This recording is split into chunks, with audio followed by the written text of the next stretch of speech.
Hey everyone, Doug here from 2 Plus Tough, and I am hanging out with my good friend Jack from Rerolling Once. Hey, what's up, everybody? Good to be And back on Two Plus Tough. yeah, so we got a bunch of hobby to do. We'll talk about why, but let's kick it off with what hobby we are doing. So, what are you working on? I am working on some long strikes and some Hurricane crossbows, a lot of Vanguard Raptors, because Hmm. I am going to a GT this weekend. It's called TShift, and I really was trying to get Doug to go, but he wasn't able to make it. Yeah, and so I'm trying a different list than the last time I went to a GT, which I went 4-1 last time. Hoping to go 3-2. That's always the goal. Hmm. Uh, but this is kind of like a holdover where I'm really excited for Slanesh, and most of my stuff is like getting commissioned, honestly, which is cool. But Yeah. yeah, so I'm going back to Old Faithful Shootcast, and I'm working on adding more Hurricanes and more Long Strikes and Aetherwing. Yeah, so I'm just painting right now, trying to get it Sweet. all done by Saturday. By Saturday. Yeah. All right. Sorry, buddy. I'm bumping stuff around here. Let's see. Go to my downward cam. Get rid of that. All right. For me, I am getting all of my disparate parts ready for Warcry, and so directly up here in front of me, I have. Let me turn the light. Bone splitters. I'm just doing the bases on them now. So I have. What do I have? 1, 2, 3, 4, 5, 6, 7, 8, 10 total. One of them's the banner bearer dude, and one is the more boy boss, and the rest are just more boys in various cool poses. So, yeah, it's the thing is I already built the kit that I had, and I didn't realize that there's gonna be so many different options. So, and then tonight I'm gonna be working on some Griff Hounds. So I got, let's see, I didn't realize. So you gave me some of these Griffhounds. I didn't realize they were magnetized on the bottom. Oh. Get those. So yeah, you have 1, 2, 3, 4, 5, 6 Griffhounds of various colors because just wanted something, a little splash of colors with a Stormcast are all about. So let's see. Yeah. And 6 Griffhounds is what you need to make a unit. Yep. And it- Yep. So I already got some picked out. I'm just gonna do some final touches and then throw the basing on, and we'll see how far I get from there because I still have some from the last time you and I were hanging out. I still have the what are they called? Long strikes. yes, yes. Um, I know those well. yes, yes. Your Wonder unit. They're pretty close to being done. I just got to do a wash and do the silver. So yeah, that is all that we are doing. So tell me about TShift while I grab some paints. T-Shift is actually I'm excited because it's a local tournament, and we have people coming up from Portland and down from Vancouver. And I went to Wet Coast GT earlier this year, and I believe it's the same people running it who ran Wet Coast. And yeah, and so I had a blast last time. I'm looking forward to meet all the people I met up there. And yeah, that's basically it. You know, Okay, right on. for the going under the new kind of 2.2 whatever edition we're in now Yeah. with the rules changes and well, not rule changes, but points changes with the GHB 2019 and the new missions. And so it's kind of I think I was at the beginning of the year I was much more competitive because I was going to every tournament I could, and Yeah. then I just got burned out. Mm-hmm. And and so I haven't even looked at my placement in ITC or anything because I was like, it's probably a lot lower than it used to be because I haven't gone. I went to a tournament as Slanesh and it was kind of unpainted, but yeah, I'm just there to have fun this time. Good. Shake some hands, sign some babies, Exactly. pimp the channel. Are you going to be able to at least stop by for a little bit, Um, some autographs? yeah. I will see. I'd like to. I want to see how much stuff I can get done tomorrow, like in preparation. So my big thing is that for those of us who didn't receive early copies, Yeah. this weekend's my Warcry weekend. We're gonna be working hard to crank out content. My patrons are very disappointed and also very excited. So Yeah. Yeah, understanding, but that's tough, man. That's tough because you got the email just like we got. We were so stoked, and we were hoping to get it on Friday, but being in the corner of the country, like almost on the exact opposite side of the globe yeah. from England, Yeah, it takes a while for us to get Yeah, started. well, I think it comes from their center in Tennessee, if I'm not mistaken. I have no idea, but Well, that is we're still far from Tennessee. yeah. So that's okay. You know what? I got some emotional peace about it, and I'm excited for this weekend to start filming Yeah. stuff. I guess I can talk about where on Rerolling Ones. Yeah, I'm please do. I part of was that. going to ask. We recorded the game last night, and it was my first time playing. And I'm like, I learn better by doing. And so, like, I could be told the rules and watch battle reports, but like, it was much easier for me to dive in head first. And, then I'm starting to come up with game plans and strategies as I'm playing the game. Right. And I had a blast. We like rerolling ones, and you as well at 2 Plus Tough. We're usually really positive, and so I just enjoyed it. I didn't really try to nitpick at little things because you can. I always want to point out, like, because there are some people upset at Warcry, but people act like Age of Sigmar is a flawless game. There are Yeah. plenty of things wrong with Age of Sigmar, and so I just try to go into it as like, hey, it's just a game, and I'm just there to have fun. Yep. So it felt balanced. He had more guys, I had higher armor save, and I won because I'm great. Yeah. Yeah, no, I didn't get a chance to finish the last like 10 minutes of it because I had to leave work, but you guys released it later in the day. I'm very excited. Like, it looked like it was a great time. Brent did a fantastic job of explaining what he was doing as he was doing it. I like that style so much more than sitting there with the book and just reading it to somebody. You know what I mean? Like, as you guys were going through the steps of like, and now we roll 6 dice. Okay, what does that mean? You know what I mean? And kind of evaluating stuff as it's happening. So, no, I thought it was a fantastic battle report.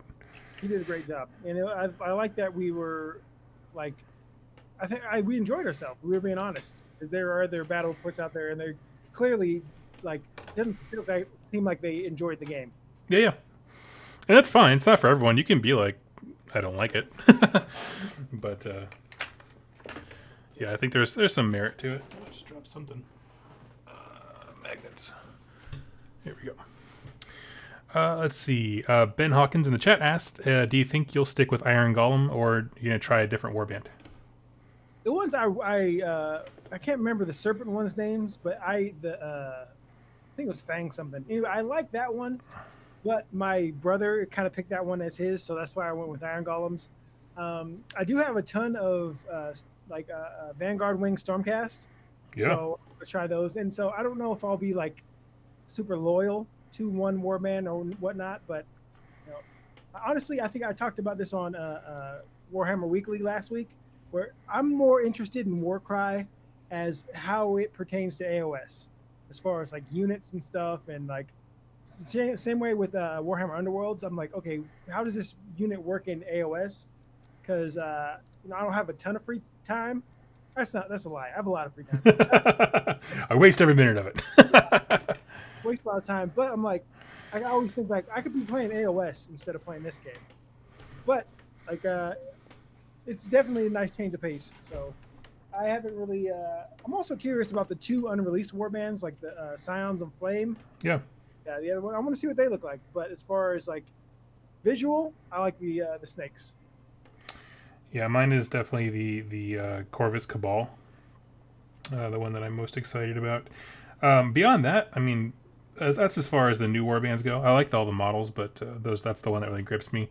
As far as actually gameplay, I'm really excited after seeing the cards leaked online for the Stormcast, because they are beefy. Yeah.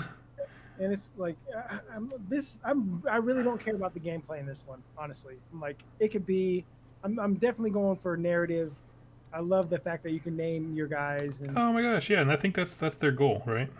like, I could be the Kradron Overlord army of this particular game, and I don't care. I just there to. But I probably will stick with Iron Golems because I painted them. And you did a fantastic job. Well, thank you. I heard. I can't remember where I heard it. I think it was on Warhammer, the Warhammer TV. Okay. Like, they were talking about how the Iron Golems like rub ash all over their skin. Yeah. When I looked at their models, they just had white skin, and so I'm like, okay, they get ash everywhere, every nook and cranny. So I kind of just dry brushed like Mechanicus gray and Ulthuan gray, like a very light dry brush. And so it looks like they have ash on their skin rather than just their skin is ash. Totally. And so, I dig it. Let's see. Christian, I don't know how to pronounce your last name. 2+ tough, and I'm going to include you in this, Jack. Would you rather fight Mike Tyson or Conor McGregor? I don't know who Conor McGregor is. I'd rather fight Conor McGregor because, I'm a big fan of MMA and like boxing less. But Tyson's old now, but I don't know. Tyson will just knock you out. Conor McGregor might break something because he knows submissions and stuff, but he also just might choke you out. And like, hey, if you get choked unconscious, I'm still fine. So I'll have to go with Conor McGregor because he might just submit you. And you're like, all right, you got me. I'm going to go with whichever one of those two people would stop fighting when they saw me crying on the floor. Like, whoever's more merciful and, like, disgusted by my ineptitude. Well, Mike Tyson lately seems like he's learned and, like, he's kind of mellowed in his old age. Mike Tyson probably would just, like, because he wouldn't punch Steve-O at the roast of Charlie Sheen, so maybe he won't beat me up. Okay. Yeah. I thought I had to think way too much about that. Yeah. Well, it helps if you know who he's talking about. Conor McGregor is a MMA fighter. Man, you definitely don't pay attention to sports, do you? No, not even a little. You know who Mike Tyson is. Okay, so everyone peek behind the curtain. I had to ask what a scrimmage was today. I was like... I was at a gas station, and the lady rigging me out was just like, hey, do you live locally? And I was like, yeah, I live up the street. She's like, okay, well, I'm telling everyone, just like traffic's going to be crazy here this weekend because the Seahawks are doing a scrimmage. And I was like, oh, yeah, of course. Totes. So, I don't know. I had to really fake it there for a second. And then go ask my friends. It's funny how, like years ago when the Seahawks, were going to the Super Bowl, it was nuts up here. But we're so fair weather fans, nobody cares anymore. I know. My mother has told me numerous times that the only thing she wanted in life was a son to watch sports with. And she had 3 boys, and none of them are sports people. What is your mom? You grew up in Texas. Is that where your mom's teams are from? She likes the Spurs for basketball. Do you know your mom's favorite teams? Come on. Oh, no. I don't think so. I mean, I don't just sit around and ask what her favorite teams are. I don't know. Man, I think you've been a great football player. You're 6'5". You're 300. Dude, you would have been an awesome football player. Well, that's the thing is I would have been. And actually at one point I was about to join the basketball team because my teacher asked me to. He was the head coach. But the problem is I moved every single year. And so I was always the new kid. And so I would have never played. I just would have sat on the bench and practiced all the time anyway.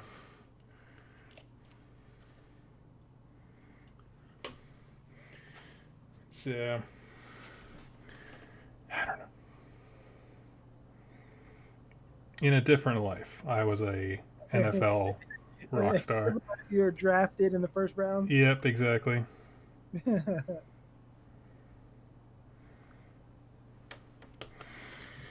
Let's see.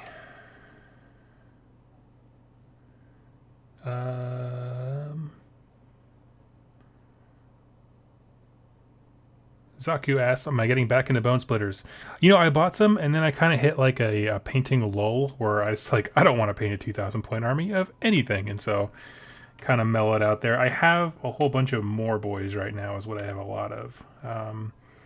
But I am painting some of them up for Warcry, because you can use Bone Splitters there. And as far as what I'm using, this is Sterling Battlemire. And these cans are near the end of their life cycle, so this is getting really rough. It's the same basing scheme I used for my Stormcast army, and I figure I might as well make even though the Vanguard stuff honestly is mostly probably going to be for Warcry, because I Yeah, have changed my mind about having a full Vanguard army. yeah. It's like unless you go with how I run it, where it's just shooting. Yeah. Paladors are cool. They're just not. The idea of them is cool, but if they could just maybe get more teeth or something, You know, if they could charge after going the Winds Etheric, that is it. If they could charge after that, then yeah, yeah. and I'm open to like actually Heywo Twitch. I had a poll of like just stuff that you think you would like to see, and I put that, and I was like, I wouldn't even. They don't even need to have that rule on their card, even if it was like, hey, if you take a Lord Aquilor, he can get a mount trait that lets Paladors within 9 inches do that, because then it could be like your alpha pack going in. Like I'd be even content with that. Just some way to let them engage after doing their shtick. Okay, this is what I like to see. Maybe they probably wouldn't do it because it's like there's too many moving parts, but you can charge after the Winds Etheric if you're still out of 9 inches when you land. Oh, so it's like basically just like a redeploy almost. Teleport. Yeah. And so rather than not being able to charge at all, you can charge if you stay outside of 9. I'm fine with that. Yeah, yeah. I mean, yeah. Or you can change Winds Etheric to be like must end outside of how many inches from an enemy, and but if you let them charge afterwards, yeah. Because right now you can end up right up in someone's grill. Outside of 3. Yep.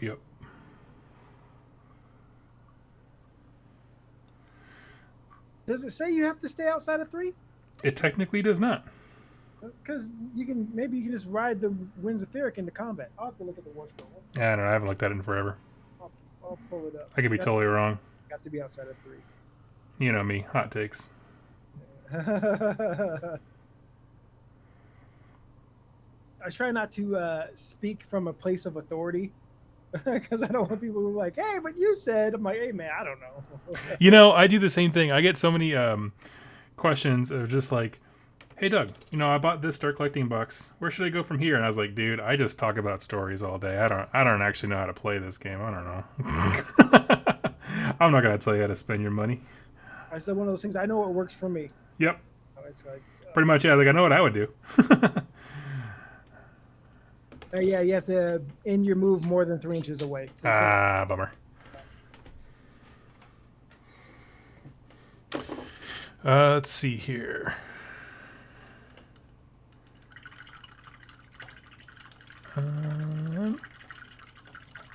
Yep. So this is Sterling Mud, and Battlemire. They're two different things.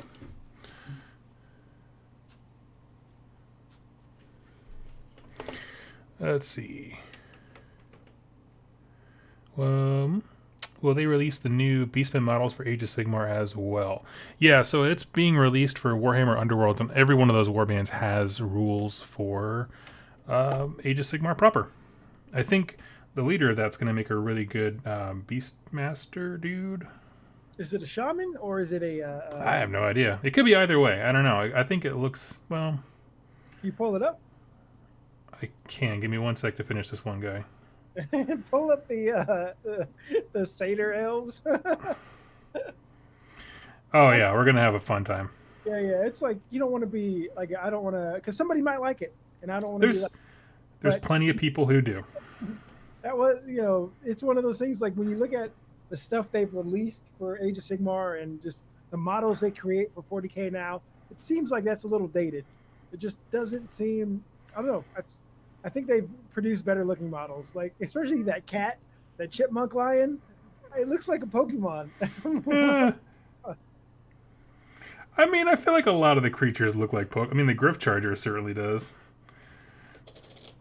I mean, but it seems like it's still serious. But that thing looks like it's.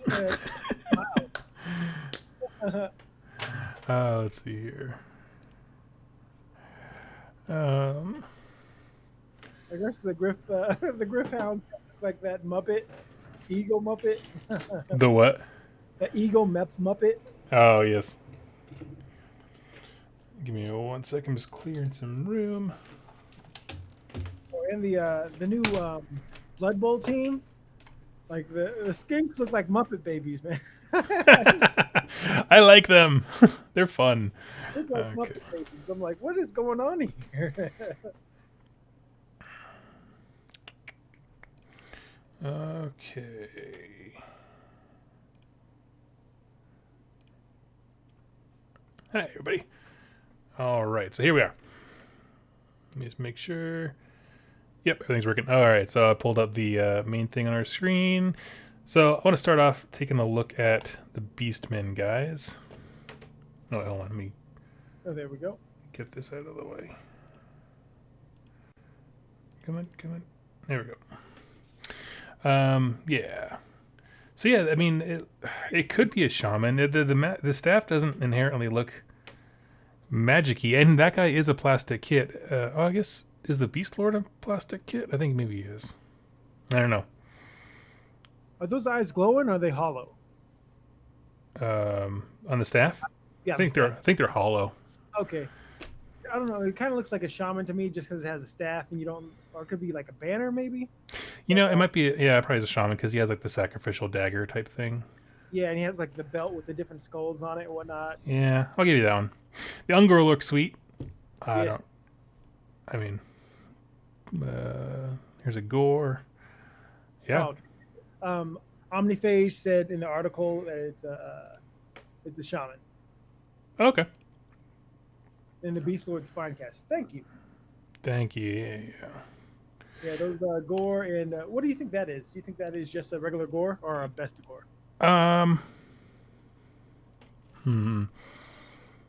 It's probably a Bestigor just because they tend to have bigger horns. He has the shoulder pauldron, more armor. Oh man, that's messed up. It looks like Goobertown Hobbies got his head cut off. I'm sure it's exactly what they were thinking. I said it's the best gore. Thank you. Yeah. Okay, so then we have the Elveses. So I'm gonna start with this. Okay. I like the general direction. And I don't know if I like these models. All right. So what you give me your thoughts. Let's do it. I like the centaur, Mm-hmm. the deer centaur thing on the left side. Great model. No complaints at all. Looks amazing. Just the way the hair looks, because it kind of reminds me of like war dancers, like maybe satyr war dancers type thing. Oh yeah. The dude with the bags under his eyes. I mean, I like the position. It's he's he looks. They're all in action. I enjoy that. Yep. With chipmunk lion. That is it's a chipmunk lion. It's like those. One thing's scary, the other one's not. And it's just they're all not for me. I don't like how the faces came out, but they're awesome. As far as like, but it's not everything's for everybody. Like I'm not into Legion of Nagash. Yeah. This one doesn't speak to me. Like I'm not huge into Sylvaneth. Not saying this isn't for everybody, but for me, it's a pass. I'm gonna pretty much agree. So yeah, I think the biggest thing to take away from this is the dynamic posing. Like with the exception of the hornblower guy, it makes sense for him to stop and blow the horn, but everyone else is in like a sense of motion, and that's like my number one thing when it comes to models, right? It's why I don't currently own anything from like the first wave of Stormcast, because like they're all just like standing still. My mood's changing on that a little bit. I kind of like the paladins more and more, but generally speaking, I like stuff in motion. Yeah, and so definitely I agree there. Mm-hmm. They feel like they'll probably have like a 10-inch movement. They're probably very fast. But look at the base size of the chipmunk lion. It's like, why am I scared of this? Okay, I'm gonna be very disappointed if they don't make the chipmunk lion in units of 3 when it comes over to Age of Sigmar, so you can have Alvin, Simon, and Theodore. Oh, that's awesome. I would love that so much if you had a red, blue, and green chipmunk lion. This is the prelude to a new army, or is this in Sylvaneth? What do you? Because that's what I'm curious. What is this like? What is this going to lead to? Yeah. I like to think it's a new army, because I think a new army, if you think about these as kind of the the general archetypes for the infantry. Right? You got your fast attack on the left, and your bow guys on the second to left. Some creatures, hopefully some big ones too, if it's a new army, and then melee variants and stuff like that. I would like it if it's a new army, especially if they all have that same kind of movement to them. Ginger elves. Yeah, just a whole. I mean, in the movie Hook, Rufio was the coolest. Imagine a whole army of Rufios. Like, there's just, it's unbeatable. No, I would like it to be a full army, and it's something that would definitely interest me because there's a lot of cool, like, it has the color tones that I like, as far as like the earthy colors and skin and the bright accents of the hair. But I don't know. Are you not streaming on Twitch? No, not right now. No Twitch today. That was asked in the chat. Sorry. Some of the people in the chat as well. Like, I wish they would have went with a different color because orange hair has already been done to death in this. It's already like that is the Fire Slayer thing. Yep. And now it's like, oh, and there's so many colors you could have used, but I guess maybe if they have anything to do with wood elves or something, it screams autumn to me. I don't That's know true. The story behind that, but yeah, it's just not if it's a miss for me. Yeah, I mean, this set of models is also a miss for me. Like, I'm gonna grab it because I want to play Warhammer Underworlds. You got to catch them all.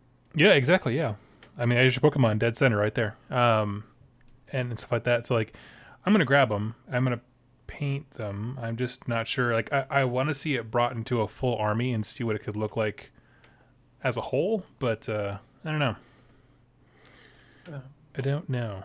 Yeah, that's what I'm curious about. Like, I would like to see, like, maybe there's not enough of these guys to have a full army. Maybe they can be mercenaries or something, but like maybe they just live on Gur. Who knows? Because doesn't this the new Shadespire takes place in not Shadespire, Warhammer Underworld takes place in Gur. That is true. So we shall see. It piqued my interest, so and honestly, like that's all Warhammer Underworld warbands need to do is pique your interest. I guess so. No, for some reason, sorry about the Twitch thing. So for some reason, after we had that earthquake and the next day I tried to stream and things were kind of wonky, it kept dropping and doing all sorts of weird stuff. For whatever reason, when I turned off Twitch and reset everything, it worked better. So I'm like, oh, okay, that's weird. So I don't know. Do you think they would ever create smaller mini armies that are solely used as mercenaries? I would like that, to be honest with you. Let me come back to Jack over here. I would love that too. I would. I mean, I was surprised they didn't come out with box sets to be like, hey, here's a one-stop, buy for mercenary. Yeah, like they did with Skirmish when Skirmish first came out. Exactly, yeah. I don't know. Like, hey, you want to buy, 20 skeletons and a Necromancer? Here's a box set. And just name it I forget what he's called, but... Yep. Well, then I think that specific one makes me think they probably didn't want to sell all those kits beforehand in a different packaging when they wanted to sell them for Warcry, because that box would also be a direct copy for Warcry, the whole warband, because you have a Necromancer and a bunch of skeletons. Oh, yeah. You know what I mean? I don't know. I'm not sure how that all pans out. Warcry boxes. 3 Griffhounds, 3 Hunters, and 2 of the Vanguard Hunter kits just in a box. Where they're not going to sell you a complete kit. It's going to be odd numbers. Yep. I can see them doing that. Yeah, I think so. Things they've already broken up. The Griffhounds they sell in 3, and the Vanguard Hunters they sell in increments of 5 in the Star Collecting box. So those are already mixed up ones. So if they did those and then, a set of 3 Hunter Bros, be all set.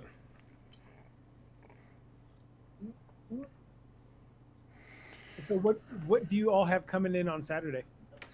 I ordered my own copy of the big box. Yep. And then I got the card sets for Stormcast, Bone Splitters, and Gloomspite Gits. Ooh. So that'll give me a total. I mean, day one, I will have fully painted and completed 2 armies. I'll have Stormcast and Bone Splitters ready. And then throughout, after a while, I'll have a sum total of 5. So yeah. Let's see. Where Jasper? Where are Doug's gits? They're off to the side here, unpainted. I grabbed the Warhammer Underworld set because it comes with a cool variety of models to have, and then I also grabbed a box of the Squig Rider Bros.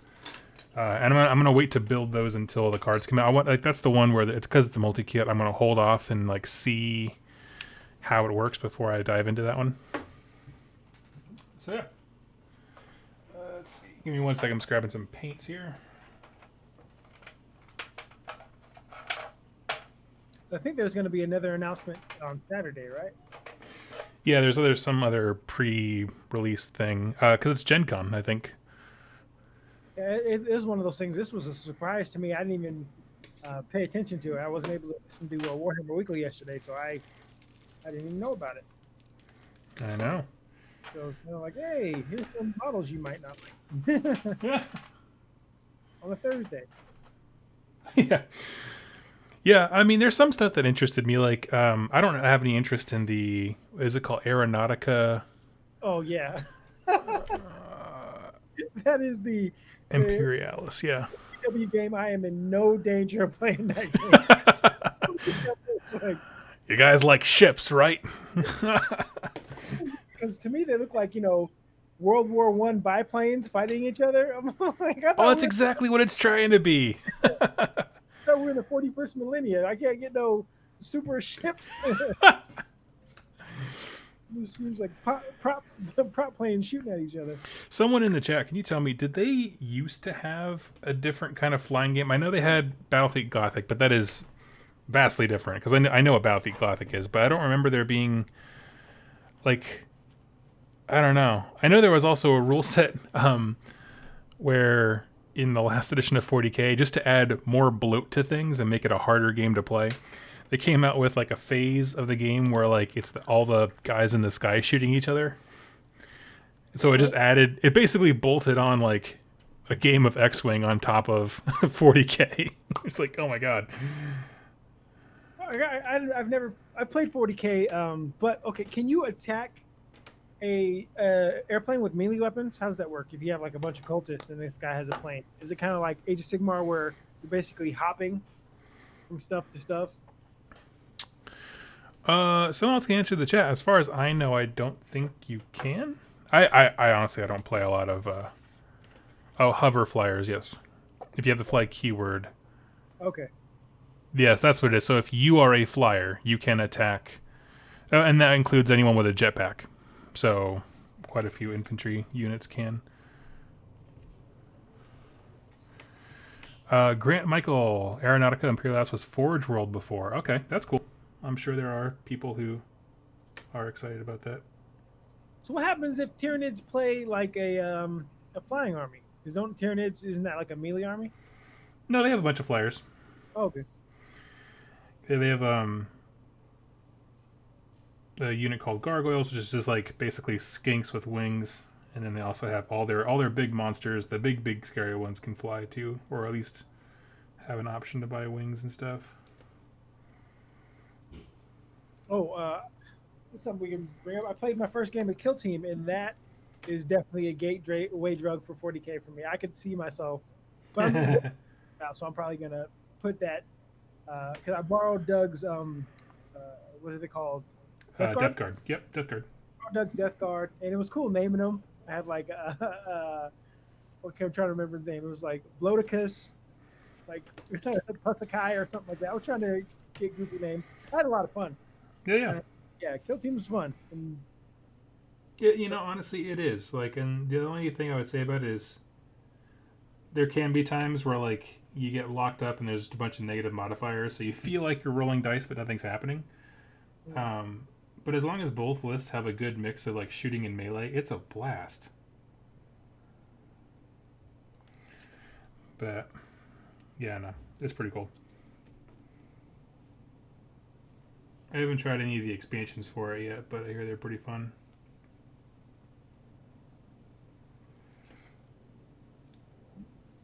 Tell you what, so since you've played Warcry, what is an expansion that you think would be cool for it? Just made up. Something where, like, so they have a little bit of narrative stuff, but I'd say go deeper into that, where I think your characters could, like, I'm gonna say Mordheim. I've never actually played Mordheim. That's why when I was on Warhammer Weekly with the rest of the crew, I was a bit quiet because I didn't know how to play Warcry, and I never played Mordheim. So I just kind of, oh, Brent's got this. Go get him, Brent. And so after one game, there's like, I'm not too sure I can give a good answer of what I think they could add. Yeah. Yeah, I'm sure they will though. Just look at Kill Team and. No, they want to make money, so I'm sure they'll want to sell more stuff. They'll find a way. It's like Jurassic Park. Exactly. Let's see.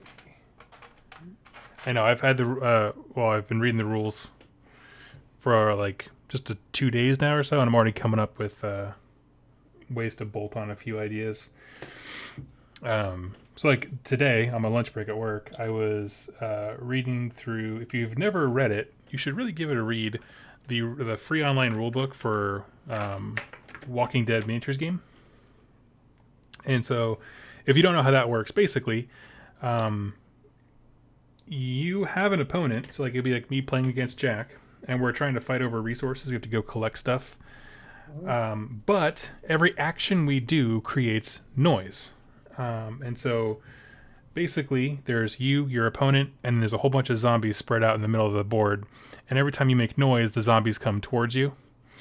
And so you're trying to, fight your opponent and then fight off zombies and try to make as little noise as possible. And it kind of makes this fun thing. And I found that to be a really cool, interesting idea. So I think that's something I definitely want to take a look at, is using the Furies and all that stuff like that. As like monsters that our warbands are trying to avoid.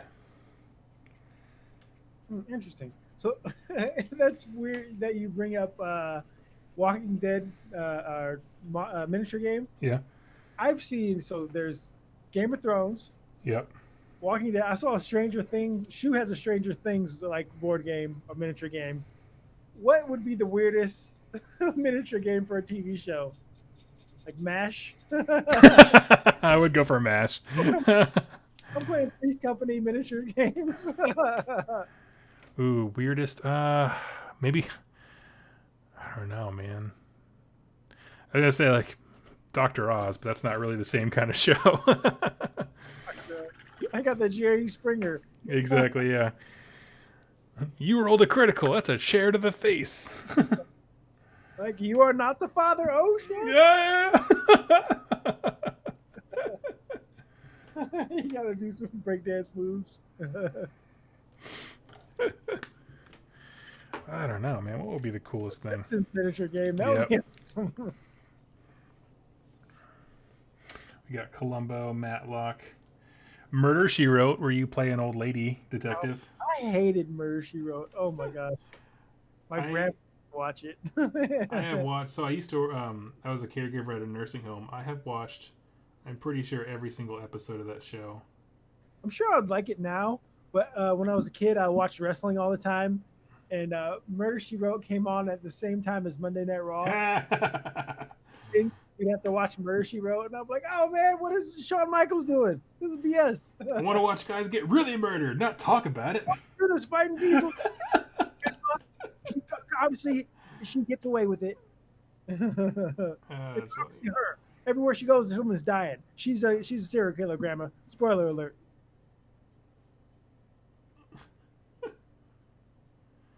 That's awesome. Maybe the Drew Carey Show. Drew Carey Show miniature game. Just a crappy workplace comedy. That's awesome. Columbo, double turn. Just one more thing. That's awesome. Yeah. I want the just one more thing to be like the Wah. Just everything goes nuts when it happens.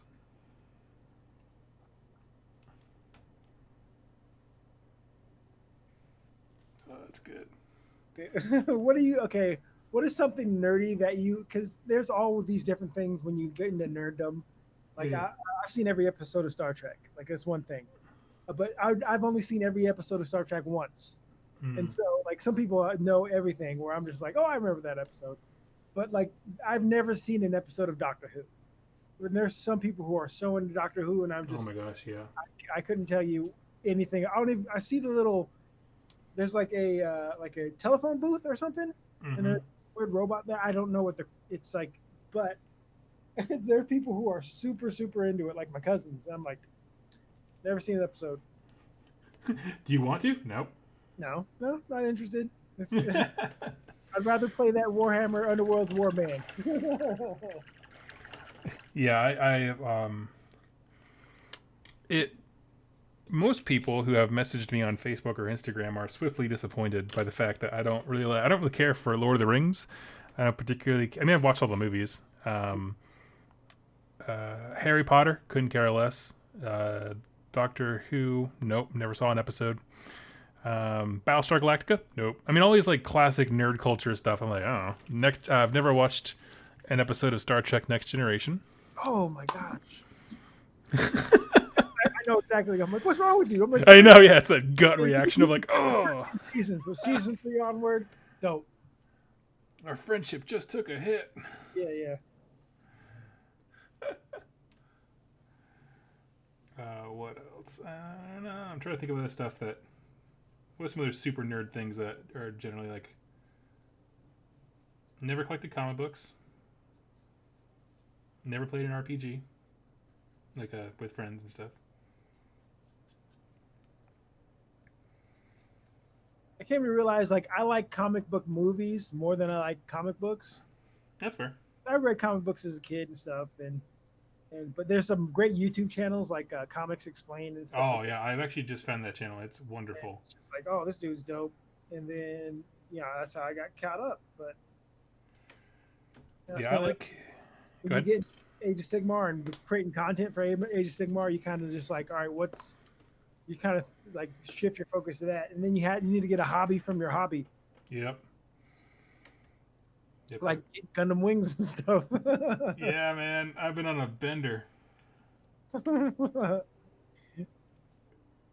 Like Doug needs a hobby from his hobby. It's serious.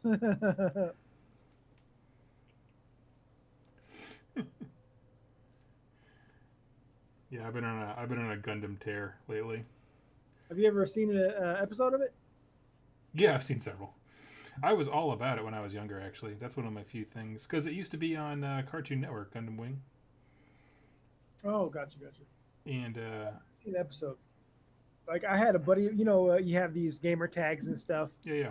I had a buddy for, 20 years. His name was Wing Zero.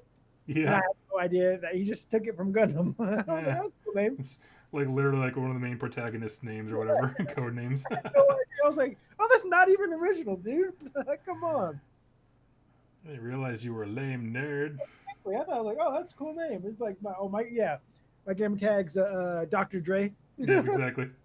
Word.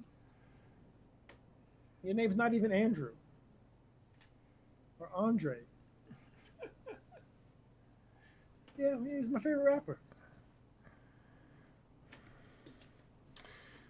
Let's see.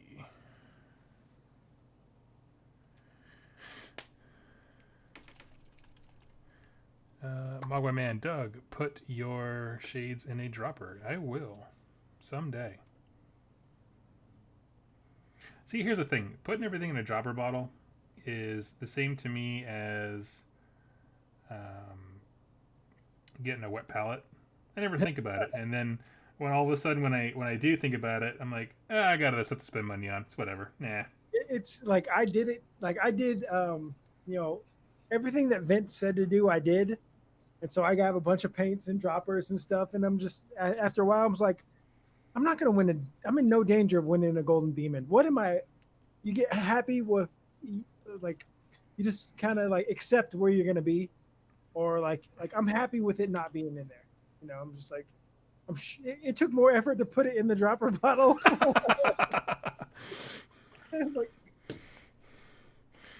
that's funny. Chaos Spawn, y'all going to Nova? Yes, we are. Yeah. Very excited. That's like in a month, dude. Yeah, man. It's one of those And things. technically less now. Sometimes it's like, oh, it's in the future. Yep. It's like, oh yeah, let me make sure that's happening. Like, okay, yes. Plan is we have tickets to Nova. Yes. Yeah. Oh, I need to actually transfer you over your registration to the big tournament thing because I got that for you. Sweet. Tomorrow is Saturday's TShift, and it's like a Nova practice. There you go. Like I doubt Greg, the guy who's painting my Slanesh, will be done by Nova, so I'll probably be playing my Stormcast. What does he have left? He finished my keepers. He's working on Shalaxi right now. Shalaxi. Okay, I forgot about her. He hit me up. He was like, "Well, if you have any more, I'd like to paint some more." And so I'm going to send him my Fane, Actually, I'll go grab my keepers and I can show you guys. They're awesome. Please do. So I'm going to send him my Fane, the Mask, the Contorted Epitome, and the Infernal Enrapturous, and he's going to paint all those. And I'll be right back. Sweet. So yeah, we are going to be at Nova. Jack and I are doing the doubles event. So we're going to play together. I'm assuming we're both playing Stormcast because of what he's bringing and what I'm bringing. So yeah, that's kind of the idea there. We're going to tag team some Stormcast stuff, and then he is going to play in the big grand slam tournament thing. And I actually am going to do a few seminars. One of the things I'm doing is hanging out with Vince Ventrella of Warhammer Weekly fame, taking his class on battle damage. I think that's what I'm doing with him. Oh yeah, he's doing battle damage, and then I got a class with Duncan about basing. So I'm very excited. All right, and yeah. So if you are at Nova, be sure to message me. I'm going to say the week beforehand because my schedule is kind of up in the air right now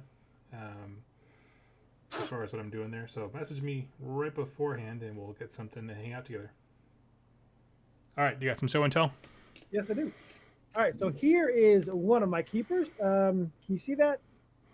Yeah, the color's working fine. It's a little dark, but... Okay, let me... if that helps at all. Oh, that certainly does. Okay. So, there's one keeper. Got lava bases because they're from Akshi. And so I have a story behind my army. So this one has pink skin, and with blue. And so this is one of these sisters or brothers. You know, you can't really tell. And then I have this other one, which is here, and this one has blue skin with pink, cloth, and so they are rivals, fighting for the attention of Slanesh, and so with my epitome, I'm going to have one this color, one that color, because there's two on the mirror. Mm-hmm. And then I'm going to have for the Fane, it's like half is going to be painted this color, half is going to be painted this color. And the Enrapturous, I don't know, probably the same color as Shalaxi. So I'm running Shalaxi, the two keepers, Infernal Rapturous, Epitome, and the Mask. And then I'm going to take the War Scroll Battalion where you have the heroes. Yeah. And then 3 units of 3 units of 5 warriors. So I'm just paying the battle line tax. And because the summoning is so, Broken's is like it's very good. It's too efficient. Highly effective to the point of infuriating people. Yeah, it's like at some point I played Slanesh, it's like, I don't want to summon anymore. It's the game's already like decided. And so I'm getting 6 heroes and 3 units of battle line, and any other troops I'll just summon. And it's like 19. I don't have the list here, but so it's a 4-drop, and just a lot of heroes, and that's what I'm gonna run I'm gonna run it against people who aren't my friend. Because Slanesh isn't fun to play against your friends. I'll always play against you. I'll complain, but I'll always play against you. soon as the Thane and the Epitome is painted up, I'll get them on the channel. Cool. And yeah, and so it's weird, like, because I want to get them on the channel, but like, man, Slaanesh games are just not. They're very one-sided, pretty much. So far, I've only played like 6 times, and they've been very one-sided games, and so it's like that doesn't seem entertaining to me. Yeah. So like one of the things with re-rolling ones, we like to be entertaining as well as like, hey, we want to get different armies on, but if one's up here and the other army, I guess we need to get more up here armies. So I guess if I can have somebody run my shoot cast versus Slaanesh, that might be higher tier armies going against each other. Totally. But anyway, Gotta do that Mortal Realms arms race that we're all in. Better guns now. Someone said we should make sure that we can. Are you taking Stormcast to the doubles event with me? probably. Okay. Someone said we should double check to make sure we can do that. I didn't read anything that said we can't. Oh, okay. I didn't know there was rules. No. If so, I might steal Brent's Gutbusters for a week.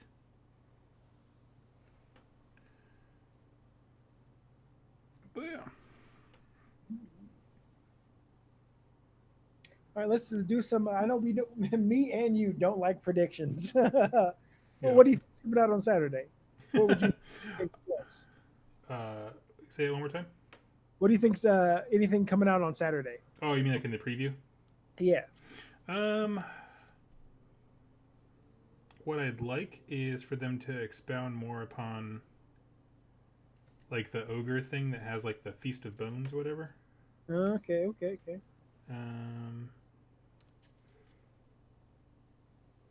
And if not that, I also wouldn't mind like a further like an announcement officially of like when the Cities of Sigmar is coming out, and maybe tacked onto that a list of what units are going away. That's what I want. I want to know release dates. I want more information on the orcs and the City of Sigmar stuff. I want to know when, where, stuff like that. Are you excited for the workbook too? Yes, because it's like That was a strong answer. just things like I would have rather had stuff before that, honestly. Yeah, I agree. But it's and so like any new age Sigmar stuff, bring it on. Even if it's Chipmunk Lions, just bring it on. I'm cool. And so yeah, I was just like, oh, I didn't know this was coming. Who could? I didn't think they needed to be put together, but hey, it makes sense. I would have much liked ogres first. Yeah. But yeah. But Cities of Sigmar, I think that's going to be a home run. Yes, I'm a big fan of that. Big fan of that. And it's like a second Stormcast battle tome for me. That's exactly how I'm looking at it. Yeah. And it's like I like that it's like they're integrating stuff.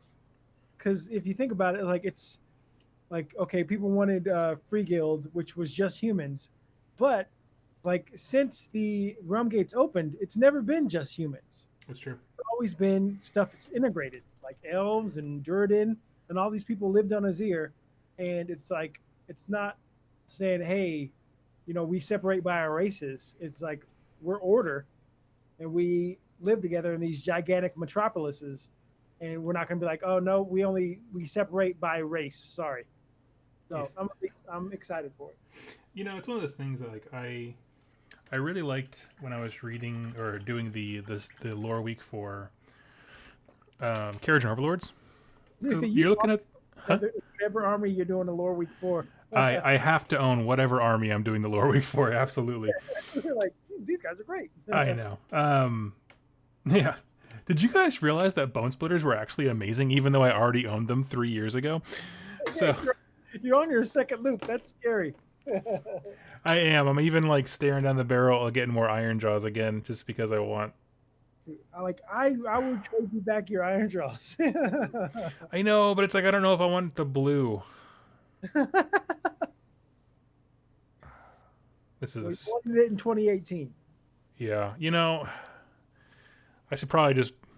I don't know the what is it called, the Beast of Chaos, that's never going to come back around. The wheel's not going to tick that far. Let's see. So as far as like the Carriage and Overlord thing I was talking about, well, like in their lore, right? Tzeentch comes into the realm of metal, and like all hell breaks loose.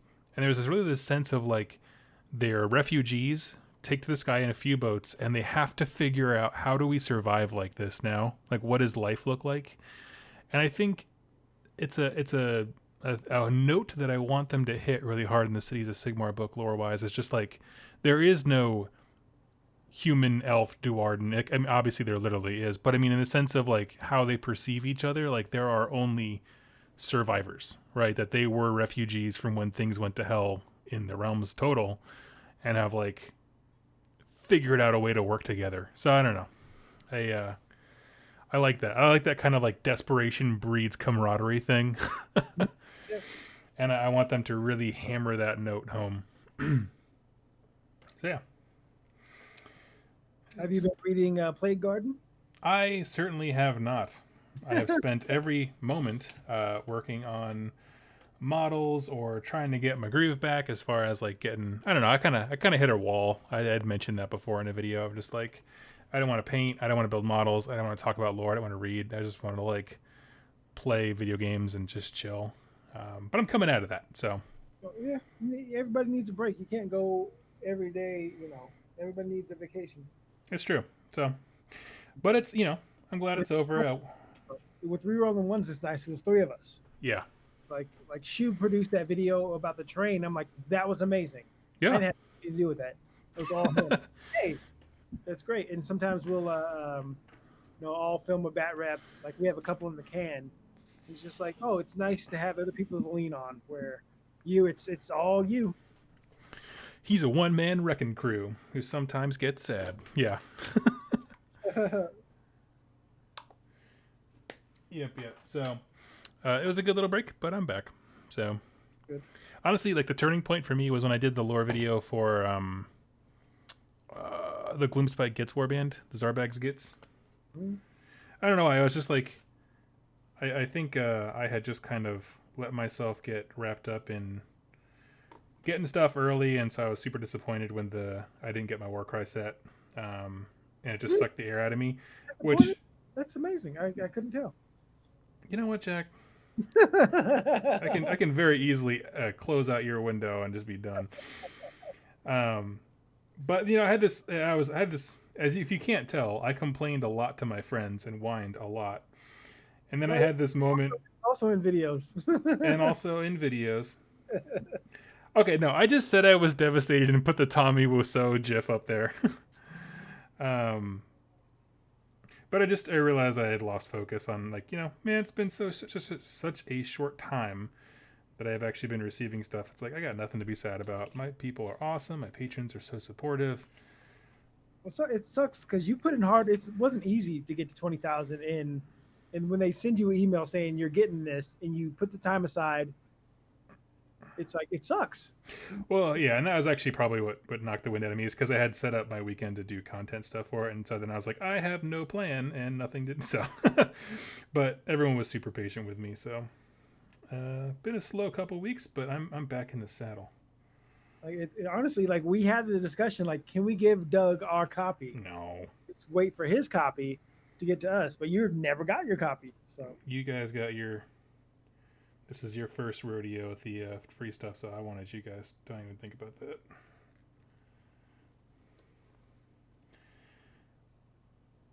I still I don't know why it happened. It hasn't happened since, but like, I think they put me on the wrong roster when they first started sending out stuff, because my first things I got were Blackstone Fortress and Speed Freaks for like 40k stuff, and I was like, I don't know what the heck am I gonna do with these things. You were talking about 40k at the time. Yeah, I suppose I was. I mean, I did have orcs at one point around then. Are you gonna be at Nova all week, Doug? Sorry. Yes. So I'm getting there on a Saturday, the week before, and I'm actually bringing my wife Jess up, and so we're gonna have a little. Our anniversary is on the 6th of this month, and so we're kind of using that as a late anniversary present for ourselves. Yeah, so I'll be there.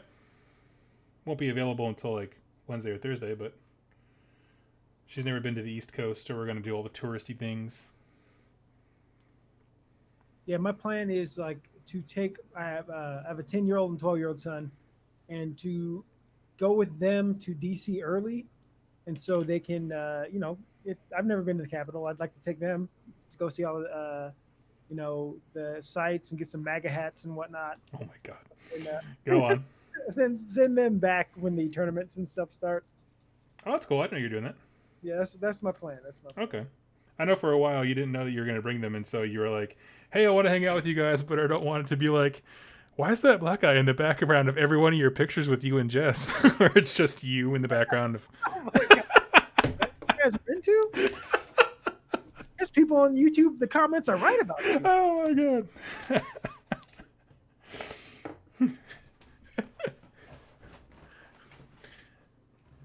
Is he like your marriage counselor? Of sorts. Oh, that's too funny. Oh, we're making cuck jokes. Too good. Oh my God. Oh my gosh. Zanzlin says, go see the Arlington National Cemetery. Yes. We're actually, the hotel is, I think, like 2-3 miles away from like the grounds of it. Like it's Reagan Airport. So it's like right there. So yeah, I want to go see the White House, Lincoln Monument, and Arlington as kind of the three. I can feel sufficiently patriotic after that, and then we can just do whatever. I want to see the Lincoln Memorial. Yep. And Arlington definitely, and the Washington Monument. That's just the thing next to the water, right? I want to see. Yes, that is the tall spire. Blown up in Independence Day. That's what I want to see. Yeah, if it got blown up in Independence Day, I have to see it. As a resident of Baltimore City, don't come here. Noted. Oh my God. Though I want to see wherever they shot the wire. Ben Hawkins, is your wife also a nerd? If so, can we not get a 2+ tough versus wife bat rep? I definitely want to teach Jess Warcry because it's a nice simple game. She liked XWing. That's kind of like her level of complexity that she enjoys and can where it doesn't take like an immense amount of gameplay to like understand the repetition of it. She's not really a war gamer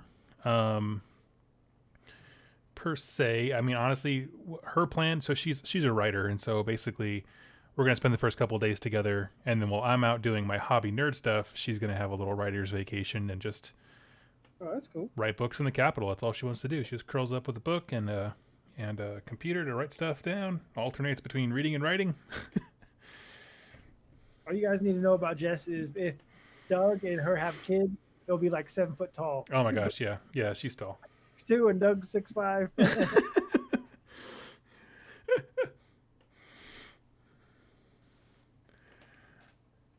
Perfect size for each other. Let's see. Chaos Spawn says the wire was shot less than a block from his house. Oh my goodness. You can still buy drugs there. That's cool. Good to know. I always want to be high while playing Age of Sigmar. Exactly, yeah. These long strides can shoot anything but themselves as you're like having a weird experience.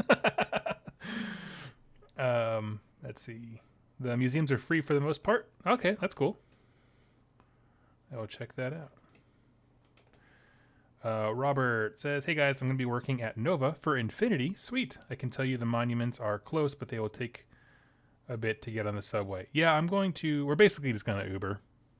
That's kind of our thought. I mean, I'm not even going to bother with renting a car or the subway or whatever. It depends on the temperature, but we thought we would just kind of Uber to like a destination and then kind of walk around there. So like Uber to Lincoln Memorial and then just go on a grand marathon hike for the day. It's like I have 5 weeks of vacation and I'm starting the third week of August, and I like to take my vacations all at the same time. And so it's nice because Nova is right in there.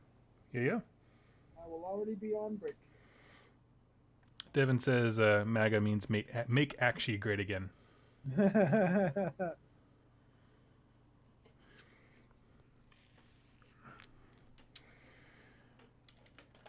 Robert says Uber might not be better. Traffic is second worst in the country. Well, we'll figure it out when we get there. I'm not worried about it.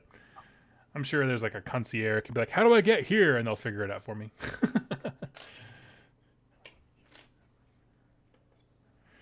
Honestly, like one of my favorite things, and I have this dream birthday present that I want Jess to give me. And it's going to sound really weird, where I want to get like kidnapped one day, dropped off in a city, and I have to figure out how to get home. And there's nothing more fun to me than like exploring and trying to figure out how do I get to where I need to be and where am I and that kind of stuff. Oh my goodness, you have lived a sheltered life, my friend. What are you talking about? It's so fun to just explore and like talk to people and ask questions. I can go drop you off in Hilltop and Yeah. oh, everybody will be so nice to me. No, I don't assume that. I assume people hate me, but white boy. You're so naive. No. I want to know. No, I'm not naive. I like the feeling of exploring the urban jungle, if you will. End up in the Castro district in San Francisco. Yep. Oh, that's funny. I've been in some back alleys of San Antonio, Texas, where white people are minority, and you're like, I'm getting the eye, and I know I'm being sized up by a few people, and I'm like, You lost? You know where you're at? Exactly, yeah. Baby, you're gonna die. Welcome to the jungle. Exactly. Oh, that's funny. I want to know exactly where I'm going. Yeah. I'll be right back. Alrighty. The east side of San Antonio is it? Yeah, dude. It gets pretty rough. Honestly, we're gonna do like 1 or 2 days of like hardcore exploring, and then pretty much just hang out at the hotel and that kind of stuff. So just because I'm honestly going there more to meet people who are going to be going to the convention hall and that kind of stuff than I am for anything else. It was just a fun way to get her out and about with me. When I first started the channel and like it started generating money, I could be like, oh, I can travel places. My first thought was like, oh, I just wouldn't want to go, but she's like, no, you can go as long as you take me. I was like, oh, sweet. So yeah. Let's see, the National Zoo and National Aquarium are good spots. Sweet. I would check those out. This is the rough part of doing the basing, where I have 10 bone splitters over here, 6 Griffhounds, and 3 long strikes, and everything's just drying. You can't touch the GW texture paints on pain of death because it'll just ruin your brushes if you try to. I have to paint the rims basically is all that's left for these guys. So yeah. National Zoo is amazing. Okay, I'll check that out. There's a whole bunch of stuff right there that sounds kind of fun. Let me see. I'm just looking for anything else I can paint real quick while I'm just chilling. I guess we can start with some of the Git stuff. Robert, when was the last time you guys went to the zoo? Here? Are you asking me or are you asking somebody else? Because I have never been to the... Well, I've been to the East Coast. I've been to DC before when I was a kid, but I don't know. Let's see. So these two... Gits. Yep.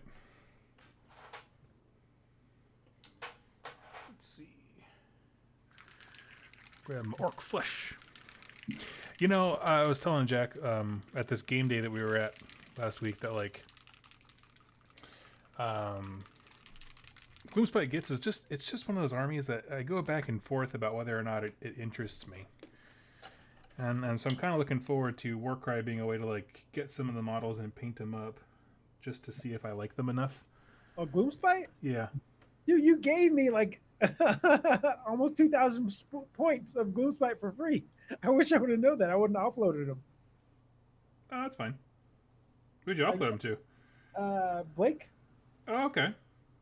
And so, I borrowed his Gloomspite Gitz army, like you were there, and man, I played a turn and a half of Gloomspite Gitz, and I am in no danger of playing that army. I'm like, oh, this is what a horror army feels like. No, thank you. Like lower back problems. Oh yeah, it's like I charged like 60 Spike Gits to Archeon, and Archeon killed a ton. And then I'm like, because I was trying to get him to run away so I can summon him again, and I'm like, oh man, this is just it takes way too long. I'd rather play an elite army, even though it's probably not the best, Yeah. than a support army, because it's not saying like it's a bad army or anything. It's just like that's a lot of effort. Because this is an interesting game because it's designed for movement trays, but movement trays don't work that well in a non-rank and file kind of game. Yeah. And so it's very time consuming to move that many models. That's why I Yeah. would say like when you see, oh, it should take you this long to finish a game. I'm like, I don't think it's probably gonna take longer depending on if you have movement trays or not. Mm-hmm. Yeah. So like what was the last Horde army I painted up? That was probably Beast of Chaos, right? Yes. Which Yeah. that is the one where I'm like I wish I would have bought that from you. Oh yeah. Yeah, because like just to have for the channel, and it's like it doesn't really because honestly in my you sold that army for way you could have got way more money in my opinion. Probably. You sold that thing on the cheap just because I felt you wanted to get rid of it because like it doesn't seem like a fun army to play. Yeah, I probably could have gotten more out of it. But, the guy was local who bought it, and he didn't make me pay for shipping. That was nice. Honestly, like I'm glad I'm your friend because like I think you sell armies cheaper than you probably could make money off of them if that was your goal. Because my iron, you gave me the friend price, which is I appreciate. Why I'm like, hey man, you want these Iron Jaws back? Just hey, they're yours. I might. I'm still on the fence about that one because I don't. I painted some of the yellow ones for Underworlds Yeah. and realized that I like the way the yellow looks on the Iron Jaws quite a bit. What about like stripping them, or just priming over the painted ones? I guess. Um, no, I'd have to strip them because I already did so much overpainting with the blue debacle that I had when I screwed that up. Gotcha. And I have actually never stripped a model. I don't know how much work that would be. Oh, I stripped this guy. Got him from Mark. This is like Exalted Chaos Warrior. Okay. And I use like the Evergreen, I think, or something like that. Simple Green, yeah, Simple Green. Works really good. It's easier to strip metal models, and but it works on plastic. I've stripped a few models. Like I can show you my Castellant. He looks great. I stripped him, Okay. but it's like it's work because you have to let them soak in the solution, and then you like get a toothbrush or whatever and kind of just scrub all the paint off. And so depends on how much work you want to put into it. Yeah. And like for you to strip the whole Iron Jaws army that Yeah. that I bought from you, that is a lot of work. Yep. That's a commitment. And then you have to paint them all over again. Yep. But be cheaper than going to buy everything again. And one thing you can't get back is time. That is true. Yeah, and honestly, that's kind of why I'm still. That's what tempts me to get him back from you is like. There's a whole painted army sitting right there. Just use that. Especially because Mark already has Iron Jaws and Bone Splitters, and it's like having two of the same army for re-rolling ones. That's a good point. And so like that's why I'm like, hey man, they're here for you.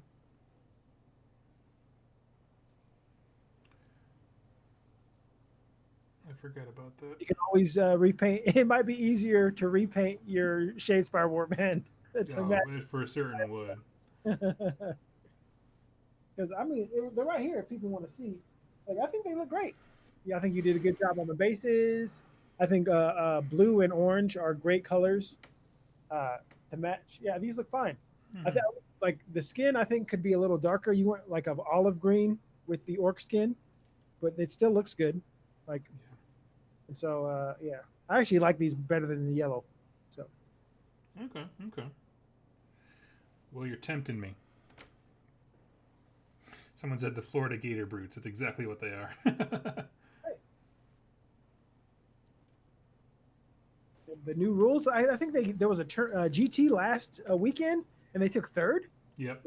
That's awesome. They have the new rules are great, and I'm just curious how they're going to do in the new book. Are they going to change that? Are they going to keep that? Like it's going to be interesting because you'll play the Great Wall, and so you'll be able to summon. And yeah, I think it's really interesting. I can't imagine they'd be vastly different simply because the production time of those two books would have been so close. I don't know.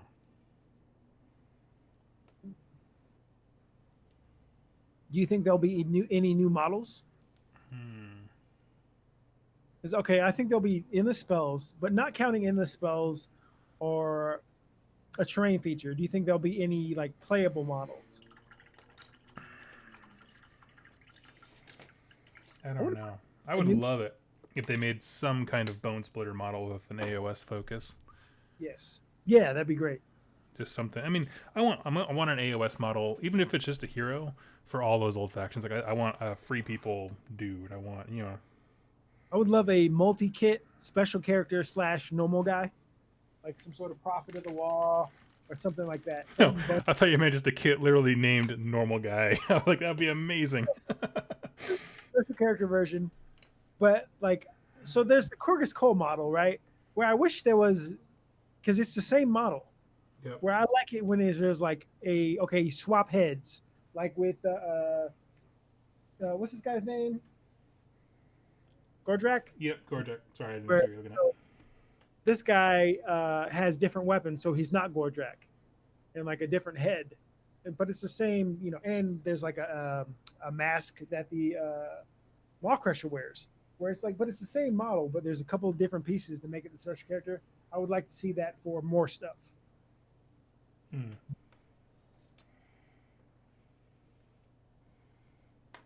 I can get behind that. Free guild normal guy. Free guild Joe in the chat. I like it. Free Guild Joe. I like that.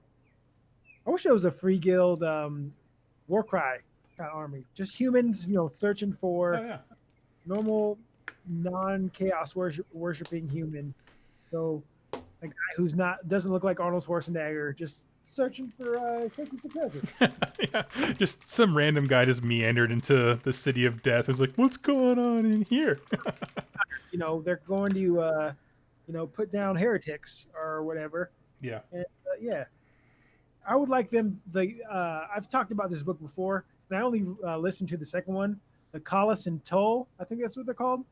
That was probably one of my Age of Sigmar favorite Age of Sigmar novels, because I felt it was super entertaining, and I would like for those to guys to be models, but I'm not sure if they will, because this game isn't static; it's progression, and if you have a human special character, it's like all of a sudden it's 100 years in the future. I mean, he'd be dead. He'd Yeah. be maybe a Stormcast or something. Yeah, it's a super solid point. Like 40K can get around that because like there's all these cybernetic enhancements to make people live forever, but none of that's been introduced in AOS. So it's like, nah, dude, like that guy's dead. Yeah. Like the Gotrek model, I'm stoked. I'll put that. I love Gotrek. I'll put that in my Stormcast army as an ally.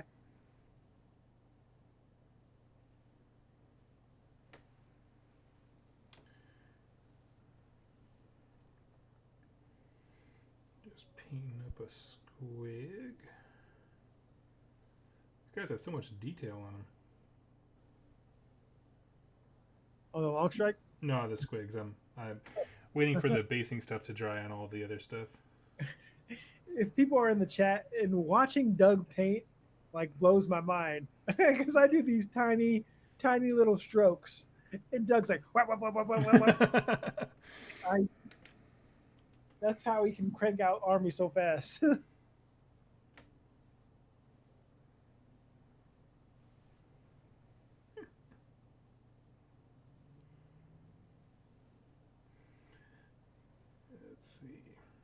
Yeah, it's a... I don't know. It's a weird place to have humans in, I don't know, in the setting. But I guess Shadespire worked because it's kind of a place in its own time. Like they said, the Fire Slayer, like, Runefather has been meandering there for at least 100 years.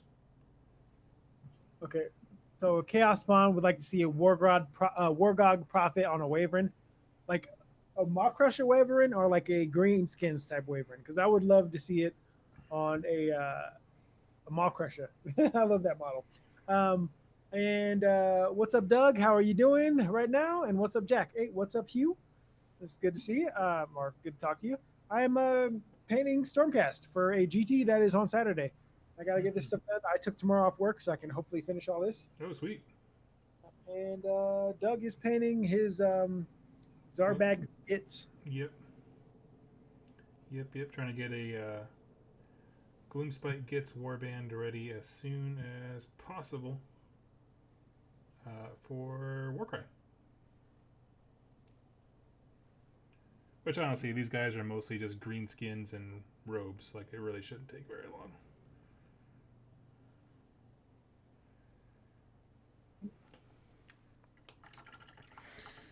Let's see. Jack, there's some new art with a shaman type on a winged dragon type monster. I've heard that's been recycled from something else, but I do know that picture. It's like faint in the background, like some guy on some kind of wyvern looking thing. So yeah, using contrast for your gits. I am predominantly. I'm gonna go back over and get the robes here in a second. Actually, I've never used Black Templar, but I really like Basilica Gray as a black because I put that on and then give it a wash and it makes it even darker, which gets it pretty close. The Black Templar, I don't think it does highlights as well, so I tend to avoid that. But everything else, yeah. Let's see. I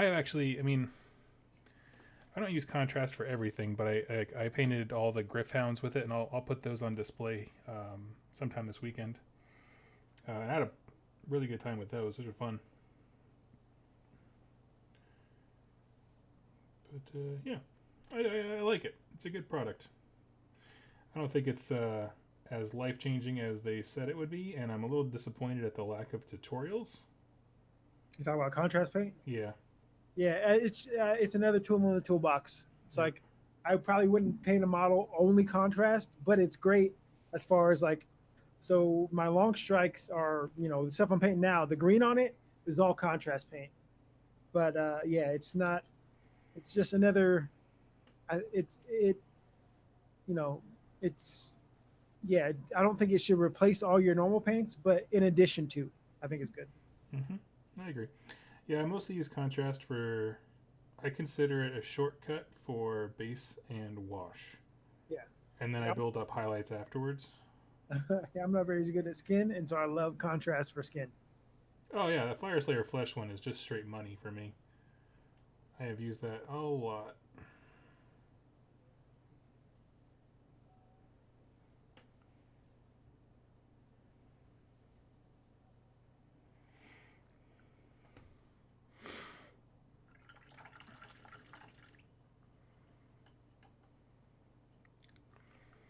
Trying Shyish purple on my Night Haunt. I tried the Magos purple on mine, and it turned out pretty well. I can go grab them here 1 second.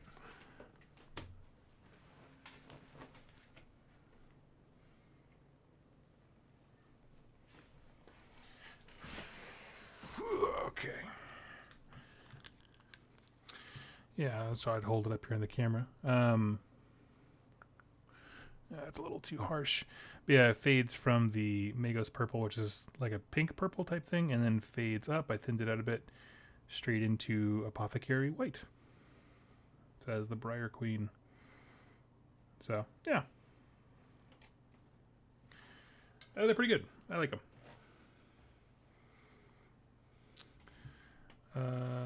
Shyish purple. Yeah, some of the colors are super intense. Like the red here, Blood Angel's red, is super duper red. Whereas some of them are a lot lighter. Like the Achillean green, I think, is a little bit of a lighter one. Magos purple is a lighter one. So, yeah. Hey, how's it going? Are you able to answer a quick kill team question? Zimmer, I can try, but I am not a kill team aficionado. But please, fire when ready. Let's see, Basilicum. Actually, I'm thinking about giving these guys brown cloaks. What do you think? Yeah. Is that a thumbs up? Okay. Do you have any thing in your green, your bone split army with brown or anything? Or do they wear as their coats?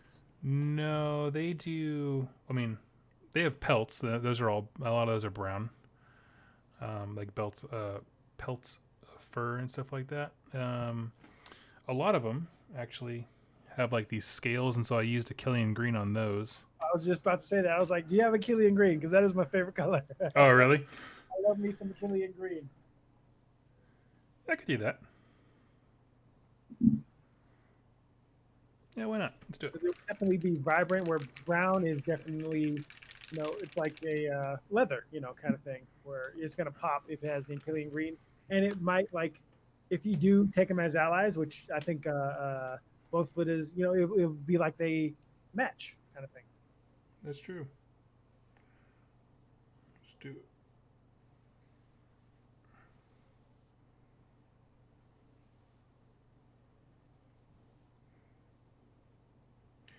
I know if I owned a Seraphon army at this point in my life, they would be straight Achillean green. I love that color. It pops so well.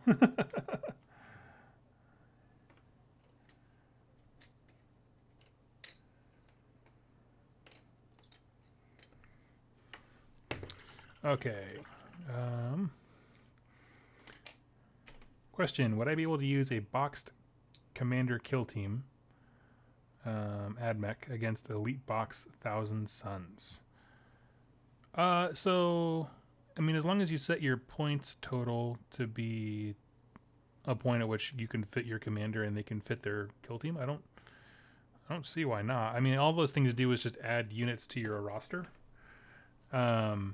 You probably get trampled on, just to throw that out there.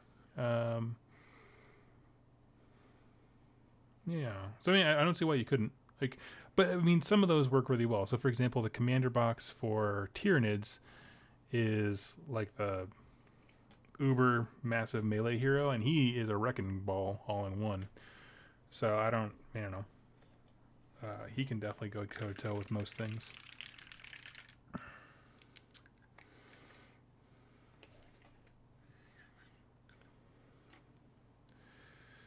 Let's see.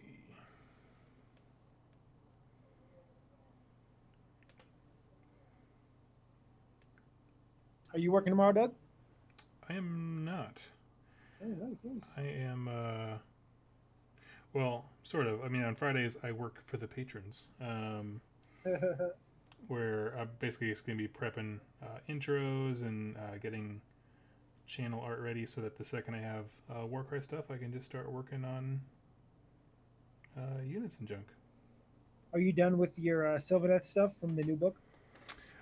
No, I have the Warhammer Underworld's team I have lore for. And then I want to do a lore video regarding the new war groves and stuff like that, because they added a little bit of story for some of those. I guess we can give our opinion, or my opinion, on Sylvaneth, the new stuff. I fought against a Sylvaneth army that had the new book. Yeah. It was interesting. I'm part of a gaming club, Victoria's Secret, and it's just local competitive guys. And this guy Matthew, great guy. He had how much money would you say he spent on the new trees? So he had 5 sets total, so it would be $250 retail. So he had $250 worth of the new trees, and I feel this is like it was very. I'm not gonna say it's pay to win, but Yeah. having that many trees, it feels like you're asking players to buy stuff to get an advantage. Yeah. Because having a lot of trees is an advantage. Where in like being able to put them in a certain shape and different shapes and stuff like that, where they can get around terrain, and it's just like, and like he didn't win, I still won the game, but it's like, oh, this is a dangerous precedent where you're saying if you buy more of these, you're going to have a better chance of being able to fit them different places. And so I that's a dangerous, like, just dangerous slope you want to get down. Whereas like if you buy more, you have a better chance of using this stuff. Mm-hmm. So I'm like, I'm not sure if I'm a big fan of that. Well, they look great. Cinderfall Gaming says it's not terribly different from a bunch of summoning armies. The more you have in your summoning pool. Yeah, but you don't get to summon for free. Like yeah, I guess you don't get trees for free. So good point, touche. I stand corrected. Yeah, you're right, because like being able to summon different things. Like I know there's some tournaments where you can't summon stuff that you started with on the board. So for instance, I was just kind of took what I had painted for my Slaanesh army, and so I would just keep summoning keepers as they died, and I summoned like 3 to 4 keepers like a game almost. And it's like, wow, this is abusive. And I could see that where like you can only summon stuff that weren't on the table, so that stops people from like, oh, here's the keeper you just killed. He's right back at you. He's right back at you. But also, like, it's a lot of money. Yeah. Yeah, it's. When I saw the trees on the table, I was like, that is looking good. Like they are cool looking. And then as he was explaining to me like how many you get in a box and the price point for all of them, I was like, I had that moment from like what's that movie, The Hangover, when the guy's like doing the math in his head about like the card counting thing. I had that moment where I was like putting all the math pieces together of how much he spent to get those. I was like, oh no. It's like, and I don't want to be like, oh, you're dumb for buying all that stuff. No, he's not. No. A lot of money for That's one of those things. Like someone had asked me, like, what's an army you would never do, right? And it's like, I would say Sylvaneth simply because so much of that army is. It's not just that they have this terrain that they can bring on; it's that so many of the rules revolve around it.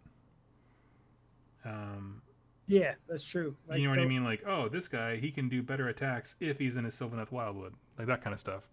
It's like a must-have, whereas like you don't have to buy multiple ships if you're playing Idonet DPM. You don't even have to buy one. Like, I guess, but because your army doesn't, like, it benefits, but it doesn't say you get plus right. 1 to hit if you're next to a ship. Exactly. Yeah. It's it behooves you to buy it, but it's not like a function of your army. Yeah, but with 7F, you're teleporting. Yep.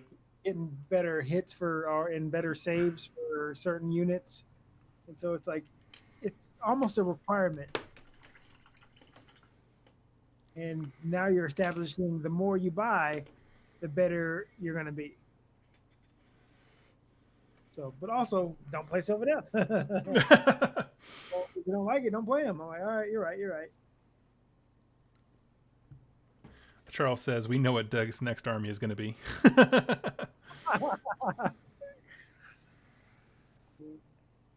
Yeah, I don't think I would ever play Legions of Nagash.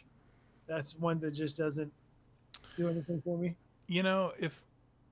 If there was any kind of elite death army, whether that's vampires in the future, I love the idea of death armies.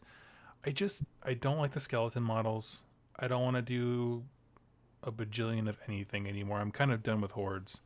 I'm even struggling to do the bone splitters in front of me. You know what I mean? And they're a soft horde army where there's a lot of bodies, but they're very like they're 2 wounds each. You know what I mean? They shrug off everything on a 6-up. Like they don't disintegrate like zombies do. I don't know. Especially like if you don't have an airbrush either. No, this is all by hand. Yeah, and that's rough. Yeah, I think that's kind of why I'm slowing down on the trading. I haven't traded an army in quite a while. I think you need an airbrush. They're even just for the basing it. It's great. and it's not like it's you know that expensive to get a cheap one. No, no, not at all.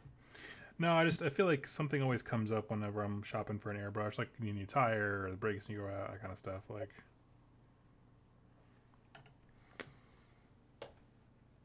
So what video games you been playing lately?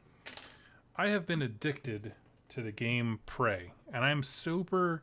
I play games like 6 years after they're popular, just because I'm in video gaming. I'm not a video gamer per se. Like I don't keep up to date or anything like that. But yeah, I've been playing Prey. It's a survival horror like sci-fi game. Tons of fun. What system is it for? I don't know everything it's on, but I mean I play it on PS3 or PS4. I mean. So you play that in the living room or something? Yep. That's cool. That's cool. Yep. Jess reads next to me and reads or writes, and I'm out there playing video games.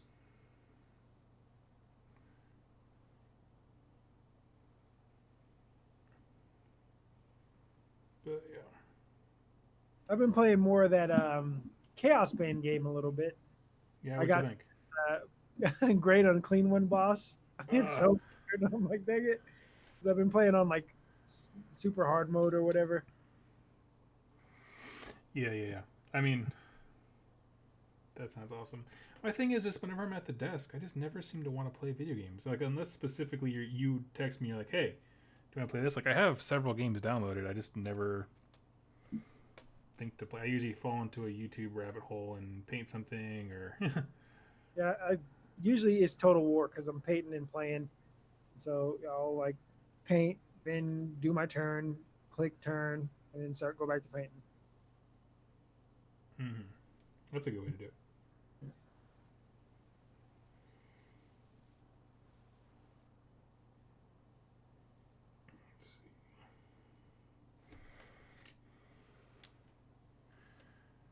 Let's see. Yeah, I'm.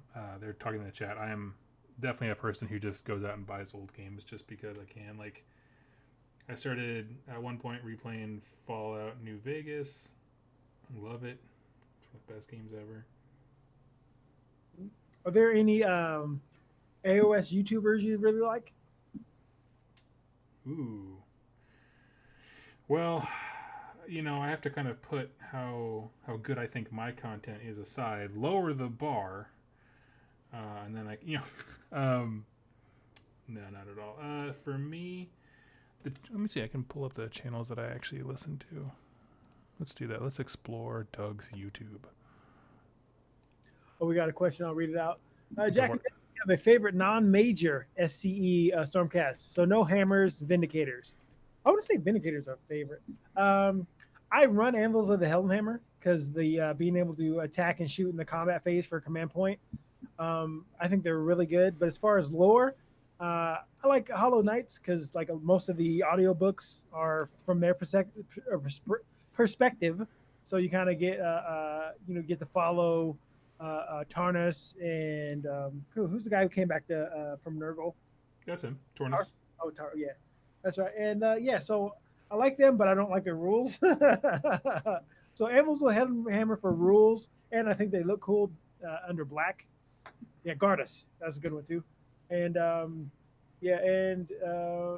So, is it Morbus or Mortis? He died in the Plague Guard one. Spoiler alert. I already said it, so it didn't really work. Grim, yeah, that's another guy.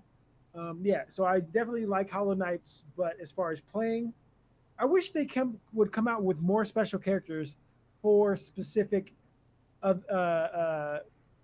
chambers, not chambers, Stormhosts. Yep. Besides Hammers of the Helmhammer. I mean, Hammers of Sigmar. Yep. So I wish maybe just one or two, just like, oh, this guy is a cool Vindicator guy, and it feels like they make you play Hammers of Sigmar. If you like, I think Vandus is a great guy because his you can pump his command ability, and so it's like everybody gets +1 attack in a certain radius, and I think people sleep on him. But I would love to run him in a Anvils of Sigmar or something like that. That's why it's cool about the Prime is you can put him anywhere and he gets the keyword.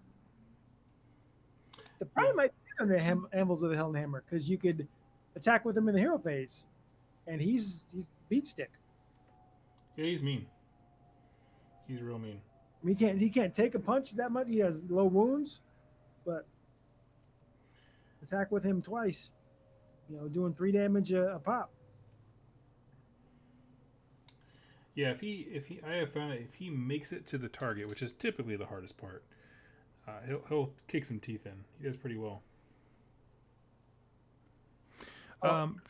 For me, my non-major one, Astral Templars. I like the idea of like Sigmar took the best huntsmen in the realms and like put them into an army.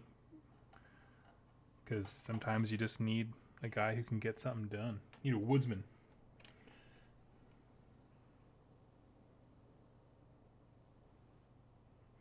And also kind of like the Space Wolves of AOS. Oh, yeah, yeah.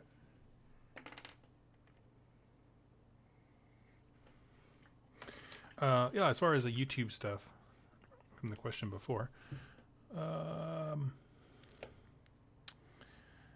Battlecast and Agents of Sigmar are both channels centered around Warhammer Underworlds, and they're pretty good. Let's see, AOS Coach. Yeah, that's my dude. I love that dude. Isn't he great? Yeah, AOS Coach. I love Doom and Darkness. Those are just cool people. Doom and Darkness is my next one. Halo Twitch. There's a few here that like I haven't looked in a long time, so I'm just gonna pick the ones that like I really know about. Mini Wargaming. These plebes called Rerolling Ones. Yeah, these freeloaders. Yeah, exactly. Vince Ventrella, Wargamer Girl, Mortal Realms podcast, Venomous Wargaming. Wargamer Girl, I haven't really looked too much on. I like Goobertown Homie. I like his positivity, man. He puts you, gives you a run for your money as positive guys. I gotta crush him with kindness. Then I like Goobertown. There's a new one, Steel and Sword or something like that. Yeah, I had that too. If you guys are Sword and Steel,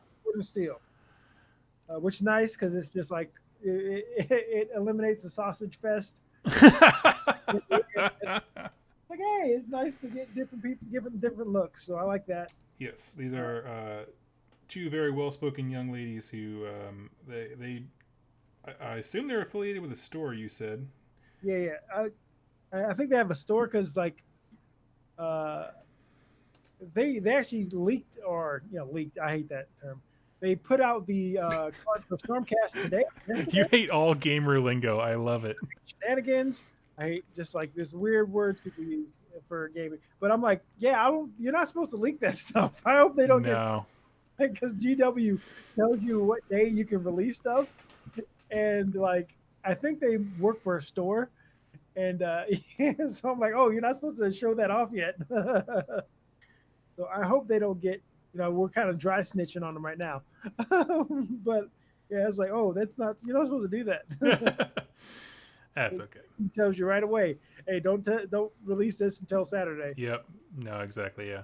I would have, if I was in their position where I had something early, but you're not supposed to talk about it, I would probably do the same thing, make a ton of videos, but then I would just have them all scheduled to go off. Yeah. That day. Yeah. But there's two very well-spoken young ladies, and they, in the Warcry videos they've done, they did a game review, like a battle report, and then today they put out 4 videos of just walking through the cards. And honestly, I'm not a huge fan of content where the people just read you the cards. Like, yeah. I like some aspects of guerrilla miniature gaming, but I really don't like whenever he gets a new book, he just stands in front of a green screen and reads you the book. It drives me nuts. And so yeah, but they're short videos. Like, they're not, they're good for what they are, right? Here's this cool thing. Here's what it does. I think it'd be here's a quick combo idea. It's great. So go check them out. Shu is a big fan of guerrilla miniature games. Yeah. I'm a fan of Warhammer Weekly, and it's like where I'm a bigger fan of Warhammer Weekly, and he's a bigger fan of guerrilla miniature games. Where it's like I'm not gonna say I dislike little miniature games, but like I poke the bear with shoe. I don't like it, and he comes and defends them. But we're all trying to enjoy a game we love Yep. or tolerate in some cases. Yeah, and someone in the chat just said, "I love that kind of content from GMG." I'm like, that's cool. You know, obviously, there's a reason he's doing this full time and I'm not yet. um, and that's awesome. I'm glad you like it.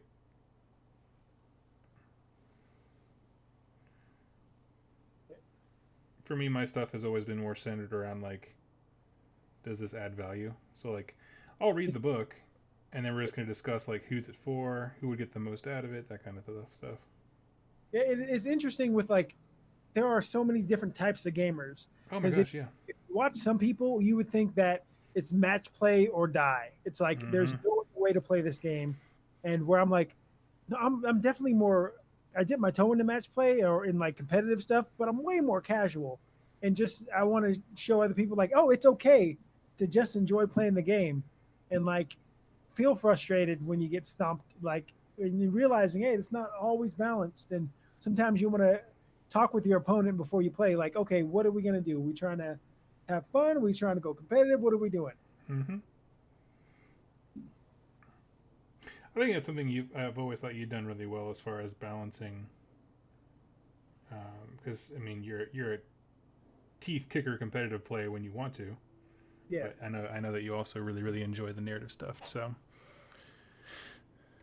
it's like a lot of times like language is important, and you can hear some of your favorite YouTubers saying something is garbage. I'm like, hey, like that might be somebody's favorite unit. yep. So maybe it's not the best, the most competitive or whatever, but to just like dismiss that could be somebody's favorite unit, and you're just like, oh, that's trash. I'm like, that's not the best thing to say. Oh, absolutely. Yeah, it's something I've had to grow in because I remember like getting really uppity when someone would. I was doing the Star Collecting Box reviews, and it was actually Doom and Darkness who was talking about Slaves to Darkness, and just kept saying like, "Well, they're a bit shit," and that kind of stuff. And I don't usually cuss on the channel. Sorry about that if your kids are listening, but and so I got a little uppity with that, and I have since been like, you know what? That's how he likes to talk about the game, and you know what? That's cool. And he's become one of my favorite YouTubers, Doom and Darkness. If you haven't subscribed, go subscribe. And he's super positive and competitive, Oh my gosh, yeah. and it's like it's also truthful. Slave to and Darkness, and that's the thing. Like, yeah, I mean, once I like got over my preciousness, all right, and I was just like, you know what? He's absolutely right. Who am I fooling? Well, you lie to yourself and say that you're going to win a GT with Slaves of Darkness. It ain't happening. Spoiler alert. But it's like, but that could be your favorite army, and it's okay if you like to run Slaves of Darkness. Oh, let me show that. Yeah, no, absolutely. And and that's the thing where it's like someone just said, it comes off as fake if you're not saying your own opinion, which is absolutely 100% true. But here's the thing, like, anyone who is happily married or has gotten far in business can tell you that there's a way to share your opinion that is constructive, and there's a way to share your opinion where you sleep on the couch. You can be right, or you can be happy. Yeah, exactly. Where it's just like, for me, for example, a good example, I did not like the Forbidden Power set. I honestly didn't. I thought it was a lot of build up to something that was like womp womp. But I didn't do a review about how much Forbidden Power sucks. I just did talk about like, who's this for? Who would find this valuable, right? Because that's the question. And I think Doom and Darkness in particular does a fantastic job of like, he's very clear with his personal biases as far as like, I play this army and so this is why I think, you know what I mean, based on his experience, that kind of stuff. But then in this stuff, it's just a matter of just talking about, if someone was going to buy this, does it add value to their lives? And that's a great talking point because that's what people want to see.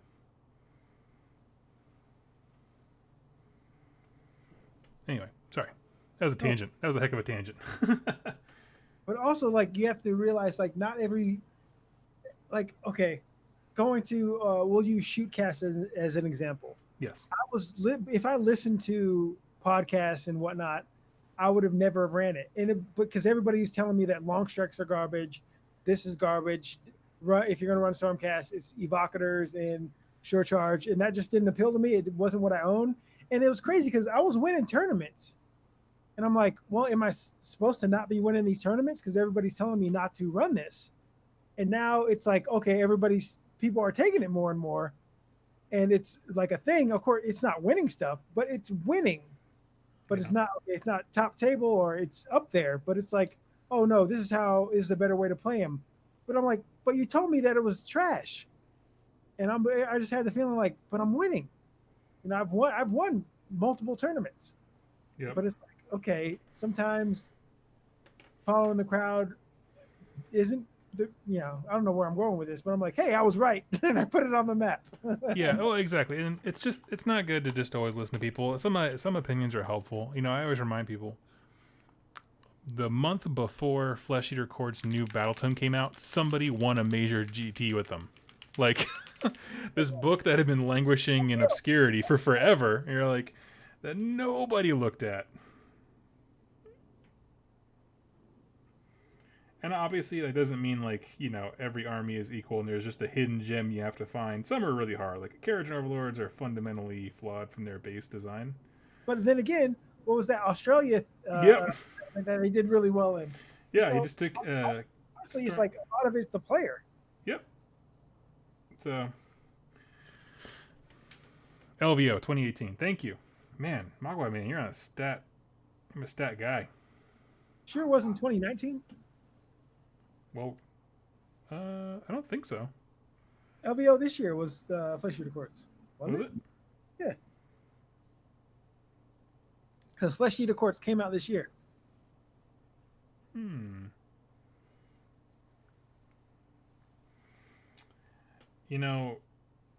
I'm terrible at telling time, and so whenever I get to these kind of positions, I just say, you know what? It's a construct. Let's not worry about it. Probably, It doesn't work well with Jess when I'm in trouble for not showing up to something or forgetting an event, but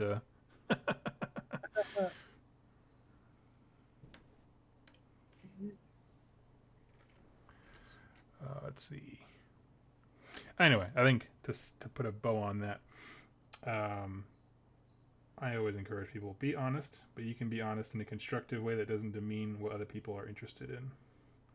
Yes. Because you never know what army that you never saw coming is going to win the next thing.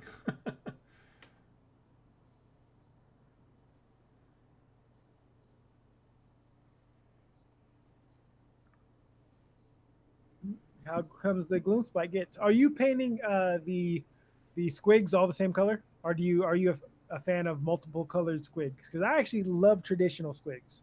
Me When I too. see, I like the uniform. like, I'd rather just have orange squigs. Mine are going to be more red, but yeah. Okay. Yeah, all the same color.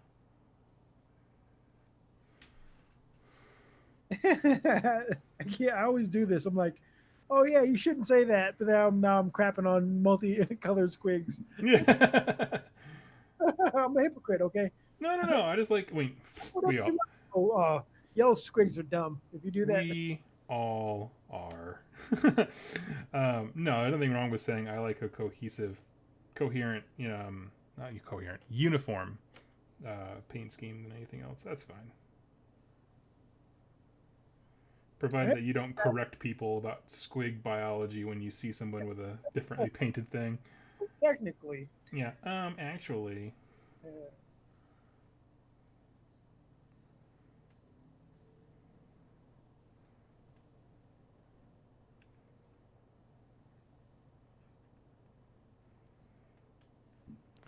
Let's see what's going on in the chat. Yes, it was 2019. You are correct. Hope that feels good for you. Depending on TShift, that might be the only win you get this weekend. Hey! At least I'm going. You're too scared to go to tournaments. Absolutely. Yeah, I mean, dude, if my name is on the bottom of a leaderboard, right, and I'm like in last place, how am I going to maintain cred for having a YouTube channel devoted to this game? It's weird, like being a YouTube AOS kind of content creator, and then you realize, oh, like this person is viewing me as a scalp. They're Yeah. like, oh, I beat so and so from so and so. I'm like, oh, I didn't. I got to try hard. He doesn't know what he's talking about. Yeah, I know. Yeah. I mean, the jig is going to be up when I go to Nova and people are like realize like I'm going to play against people and I'd be like, man, like Getting that rolled. was really easy. I don't know. Yeah. Well, I thought you know what you're doing. I've shared the story many times about the first time we played. I was like, oh, I thought you knew everything about the game. You had me at deployment. Yeah. Oh my gosh.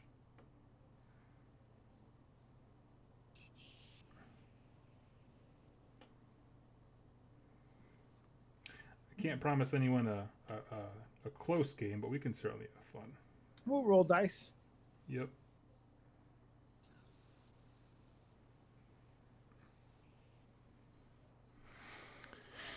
I'm done with steel. Now on to gold.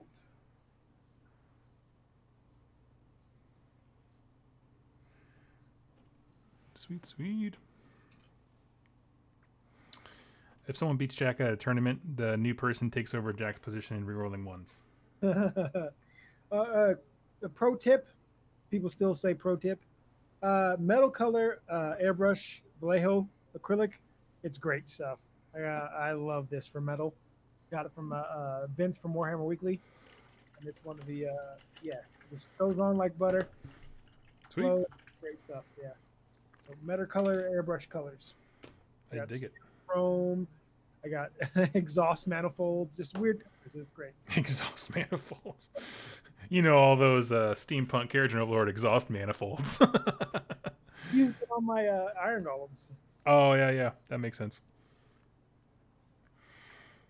That's awesome. Let's see. YouTubers should fight for channel pink slips. Actually, Cinderfall, fun fact: there is a gentleman putting on he calls it the Lore Master Challenge, where it's going to be me, Chuck Moore, and Kelly Freiberg, who is she's an incredible painter and has done painting like for the showpieces for GW before. And I feel like one other person, and we're all going to play we're all content creators in different spheres. Chuck Moore's mostly Twitter. I'm YouTube. Kelly is, I believe, more Instagram, like as far as like sharing pictures and doing art and stuff like that. And we're all going to have a little mini tournament on, I think, Thursday night. I think that's why my schedule's kind of up in the air. But yeah, so that is going to happen. There's going to be a content creator mini tourney. And I will show them all the true power of, I don't know, whatever I'm bringing, Stormcast probably. I don't know what I'm bringing. And I'll be sure to put tons of pictures online for that. Because that kind of stuff's the reason I'm going. Just meeting people who are like, hey, Doug, let's get a game in. Like, yeah. That's why I'm only doing the narrative event. I haven't signed up for anything. I have the 2 seminars, and that's it. I just want to meet people, hang out, and chat, and yeah.